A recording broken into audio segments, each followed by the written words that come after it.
Assalamualaikum warahmatullahi wabarakatuh. Waalaikumsalam. Alhamdulillahirabbil alamin. Asbahna wa asbahanna billahi walhamdulillahi la syarika lah. La ilaha illa huwa al-hayyul qayyum. Asbahna ala fitratil Islam wa kalimatil ikhlas wa ala dini nabiyyina Muhammadin sallallahu alaihi wasallam. وعلى ملة أبينا إبراهيم حنيفا وما كان من المشركين. أشهد أن لا إله إلا الله وأشهد أن محمدا عبده ورسوله صلى الله عليه وسلم لا نبي بعده. وقال الله تعالى في القرآن الكريم: أعوذ بالله من الشيطان الرجيم بسم الله الرحمن الرحيم. يا أيها الذين آمنوا كتب عليكم الصيام كما كتب على الذين من قبلكم لعلكم تتقون. وقال النبي صلى الله عليه وسلم: من صام رمضان إيمانا واحتسابا غفر له ما تقدم من ذنبه. صدق الله العظيم وصدق رسوله الكريم. Hadirin kaum muslimin dan muslimat sidang jamaah subuh yang dirahmati Allah Subhanahu wa taala. Kembali kita mengucapkan puji dan syukur kepada Allah Subhanahu wa taala, di mana pada subuh yang berbahagia ini alhamdulillah kita masih diberi kesehatan oleh Allah Subhanahu wa taala, masih diberi kekuatan untuk bisa datang ke rumah Allah ini dengan maksud dan tujuan yang sama, yaitu melaksanakan ibadah salat subuh secara berjamaah. Semoga Allah Subhanahu wa taala memberikan kita pahala di sisinya. Amin ya rabbal alamin. Salam dan salam juga tak lupa kita sampaikan kepada baginda Rasulullah sallallahu alaihi wasallam, kepada para sahabat dan keluarga. Hadirin yang dirahmati Allah Subhanahu wa taala, alhamdulillah kita telah melaksanakan ibadah suci Ramadan ini, dan saat ini kita telah memasuki fase yang kedua, yaitu fase pertengahan 10 hari yang kedua. Hadirin rahmati Allah SWT, kita telah melakukan banyak ibadah, apakah itu puasa pada siang harinya, lalu kemudian amalan-amalan yang lain, yang tentunya ini adalah karena semangat kita dalam bulan suci Ramadan. Pada kesempatan ini saya menyampaikan ada 5 amalan yang akan memantapkan ibadah Ramadan kita, yang akan menguatkan amalan-amalan daripada bulan suci Ramadan yang kita lakukan ini. Hadirin rahmati Allah SWT, amalan yang pertama yaitu senantiasa kita menegakkan ibadah solat atau memperbaiki ibadah solat dengan lebih sempurna. Kita sudah melakukan ibadah solat ini mungkin sejak kita balik sampai saat ini, kita terus melakukan ibadah solat ini. Namun yang menjadi pertanyaan Bapak Ibu yang dirahmati Allah SWT, apakah ibadah solat kita ini sudah sempurna? Sudah sesuai dengan apa yang dituntut oleh baginda Rasulullah SAW? Ini yang masih menjadi pertanyaan. Apakah sholat kita ini sudah memiliki kualitas yang kuat sehingga amalan-amalan sholat kita ini betul-betul diterima oleh Allah Subhanahu wa taala? Maka hari ini rahmati Allah Subhanahu wa taala melalui momentum ibadah bulan suci Ramadan ini, barangkali pun kita perhatikan kembali sholat kita. Kita lihat mulai dari wudunya, apakah wudu kita itu sudah benar, sudah sempurna. Makanya kita perhatikan lagi, jangan-jangan wudu kita buru-buru sehingga ada tetesan-tetesan yang seharusnya benar di tempat-tempat wudu. Ya karena kita sudah menganggap itu hal biasa, bisa jadi itu akan membuat sholat kita tidak sah. Begitupun juga dengan sholatnya.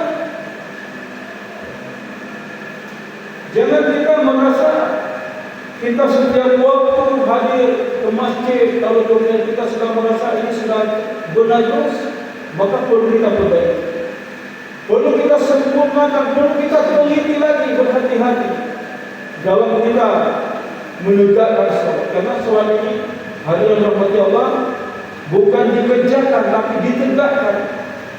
Aqim salat, dirikanlah salat, didirikan dia. Ibarat bangunan, maka dia kalau setelah salat mendirikannya, maka dia bangunan itu tidak kokoh. Begitupun juga dengan salat yang kita lakukan setiap waktu, bahkan lebih dari itu. Kita perhatikan betul ini, mulai dari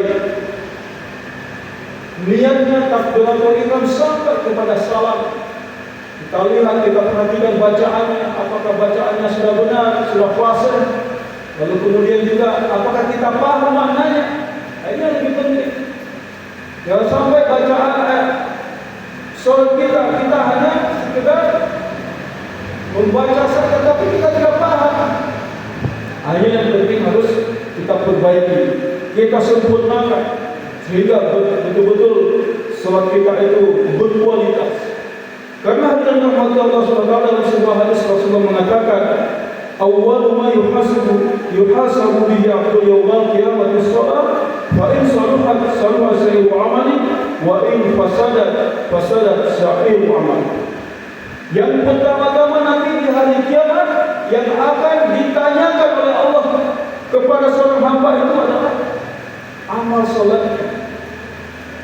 Dan apabila amalan salatnya ini baik, maka dianggap baiklah seluruh amal perbuatan yang lainnya. Begitupun sebaliknya, apabila amalan salat kita rusak atau tidak sempurna atau buruk, maka juga amalan-amalan yang lainnya itu dianggap tidak hebat. Sehebat apapun puasa yang kita lakukan ini, kalau salat kita masih bermasalah, maka itu tidak akan hebat puasa kita. Begitu juga amalan-amalan yang lain.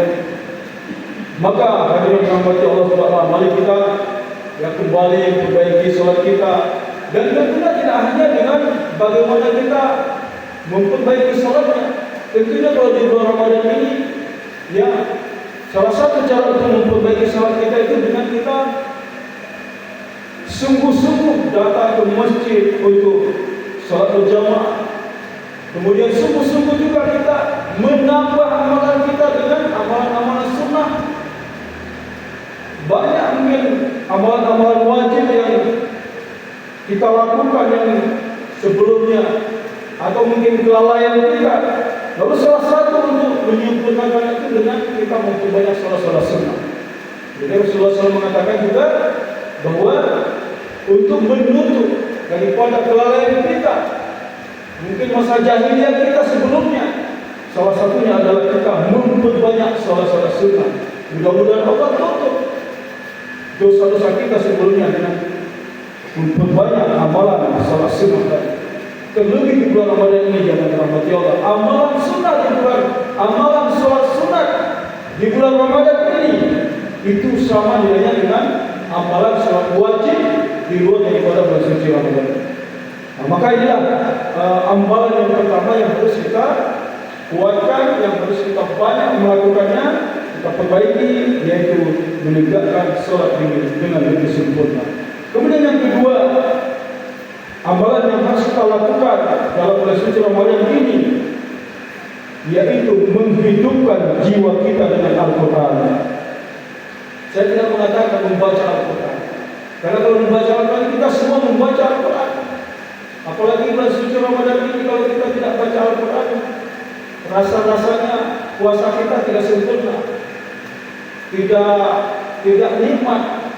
Maka tentunya, dan saya yakin, aku yakin kita semua telah membaca Al-Quran. Yang jadi pertanyaan, apakah kita telah menghidupkan jiwa kita dengan Al-Quran? Ini yang lebih penting. Jadi kalau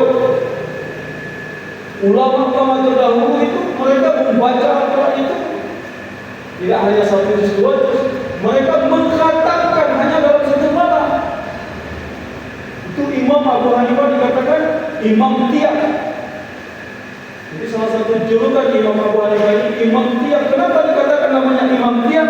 Saking lamanya dia berdiri untuk sholat malam. Jadi dia mengkhatamkan Al-Quran hanya 2 rakaat di dalam sholat malam beliau. Dan itu dilakukan setiap malam.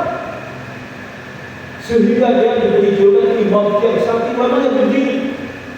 Maka itu ulama-ulama terdahulu. Imam Syafi'i, beliau setiap hari mengkhatamkan Al-Quran. Itu di sela-sela aktivitas beliau. Setiap hari. Dan di bulan Ramadan dia mengkhatamkan sampai 2 kali setiap hari, 2 kali khatam.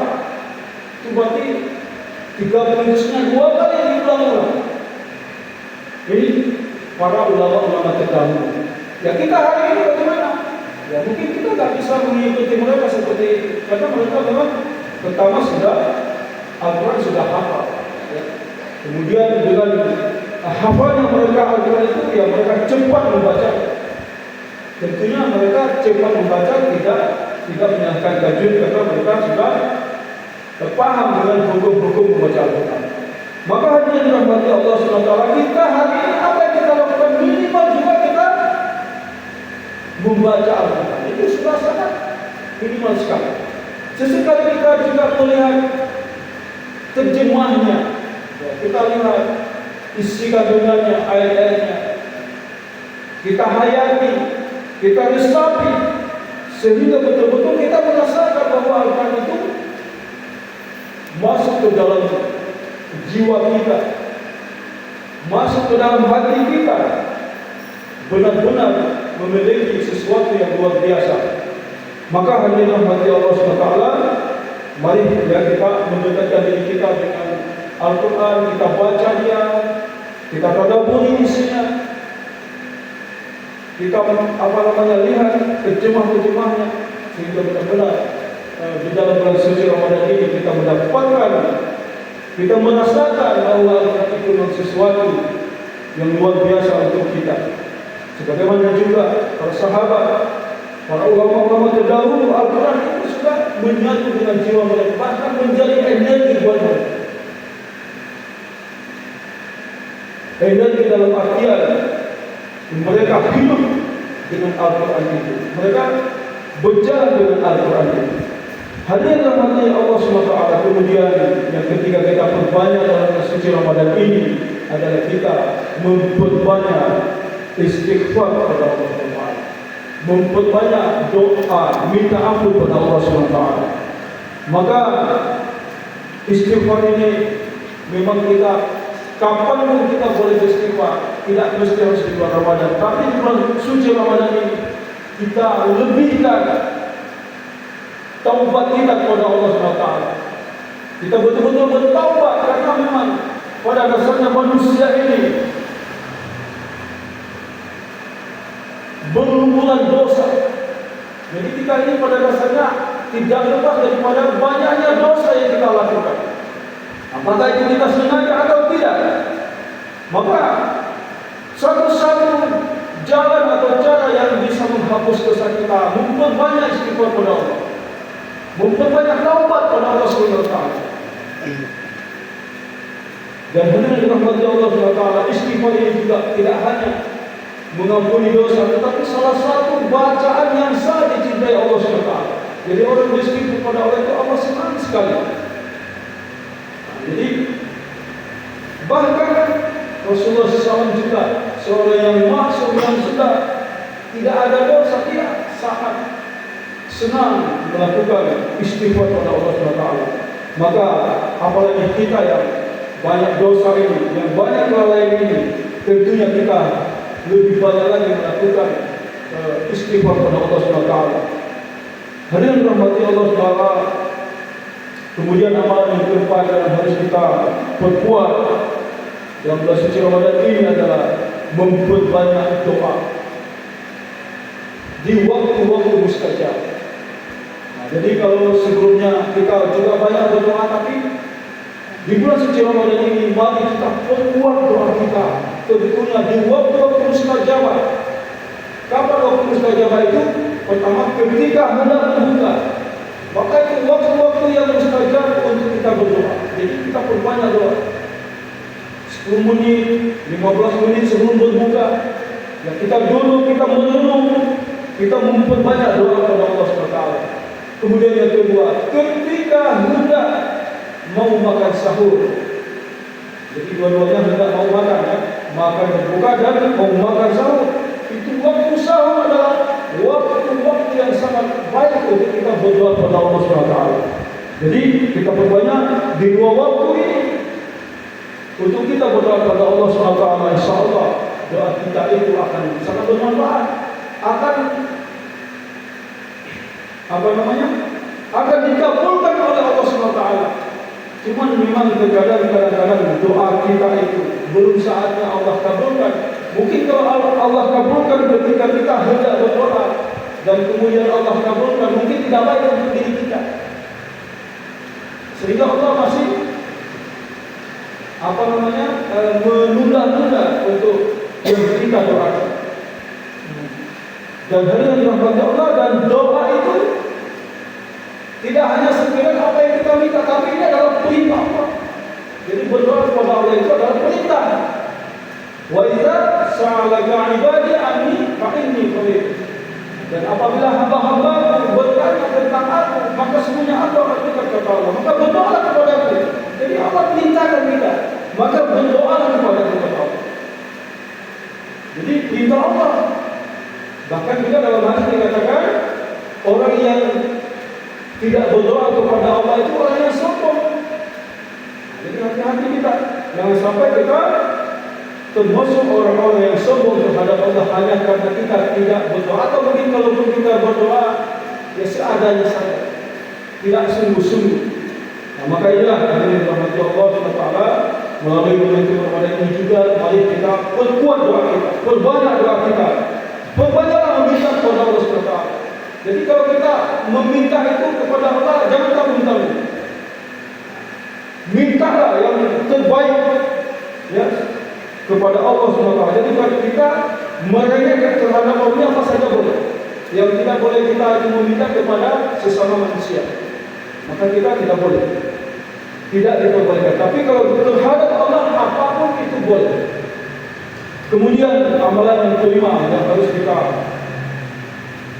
perkuat, kita perbanyak, yaitu kita bersedekah. Jadi di bulan Ramadan ini, rahmati Allah, kita harus memperbanyak infak kita, kita harus memperbanyak sedekah kita, karena ini adalah hari-hari atau waktu-waktu yang sangat menentukan amalan kita. Jadi amalan yang terbaik adalah memang di bulan Ramadan. Jadi kita berlomba-lomba untuk bersedekah, untuk mengeluarkan harta kita, baik itu harta yang terbaik ataupun mungkin harta yang tidak baik. Maksudnya berarti harta yang tidak baik ini harta yang sedikit, atau hartanya itu sudah bekas, sudah kita pakai, tapi ada harta yang terbaik, itu harta yang sangat kita cintai. Itu memiliki nilai lebih tinggi nilainya di sisi Allah SWT. Jadi pada zaman Rasulullah itu mereka ada harta yang mereka sangat cintai, itu salah satunya adalah cincin. Jadi mereka sangat kalau ada cincin yang mereka pakai itu memiliki nilai yang khusus bagi para sahabat-sahabat. Tapi ketika mereka diberikan perintah untuk berinfak, maka mereka yang pertama yang mereka keluarkan itu harta yang mereka cintai, harta yang mereka cintai, maka itu pertama mereka lakukan. Baru kemudian yang lainnya. Maka hal yang dirahmati Allah Subhanahu wa taala, inilah 5 amalan yang kita perbanyak dalam bulan suci Ramadan ini. Yang pertama dari kita sholat, kemudian Al-Quran, istighfar, kemudian yang keempat doa, kemudian yang kelima adalah kita memperbanyak sedekah kepada Allah SWT. Insya Allah ini kalau kita istiqomah, kita perkuat 5 amalan ini, ya insya Allah kita akan mendapatkan Ramadan ini dengan sangat indah, dengan sangat nikmat, dengan sangat ya kita merasakan kenikmatan-kenikmatan di dalam bulan suci Ramadan ini. Hadirin rahmati Allah SWT, barangkali itulah yang bisa saya sampaikan pada sebelum pada ini. Semoga apa yang saya sampaikan ini bermanfaat dan bisa saya aplikasikan dalam kehidupan saya selaku yang menyampaikan, dan tentunya juga kepada kita semuanya. Mohon maaf bila ada kekurangan apa yang saya sampaikan. Terima kasih atas segala perhatian. Billahi taufiq wal hidayah. Wassalamualaikum warahmatullahi wabarakatuh.